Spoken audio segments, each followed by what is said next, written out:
കൊച്ചിയിൽ ഇന്ന് വെറും ഒരു ഫുട്ബോൾ മത്സരമല്ല, യുദ്ധമാണ്. ഈ സീസണിലെ ബ്ലാസ്റ്റേഴ്സിന്റെ അവസാന അംഗം.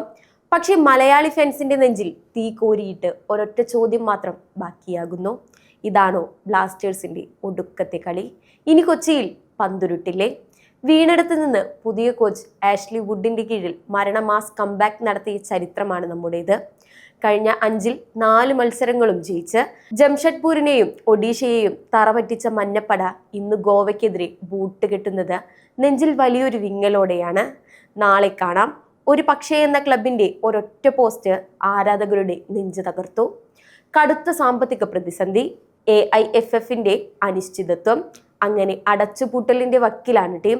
പക്ഷെ നാളെ എന്തു തന്നെയായാലും ഇന്ന് കൊച്ചി കത്തും. മഞ്ഞച്ചോരയുടെ വീര്യം കാട്ടാൻ പിള്ളേരിന്ന് ജീവൻ കൊടുത്തു പൊരുതും. ഗ്യാലറി വിളിച്ചു പറയും, അവസാന ശ്വാസം വരെ ഞങ്ങൾ ഈ മഞ്ഞക്കൊടിക്ക് കീഴിൽ തന്നെയുണ്ടാകും. Let's go Blasters.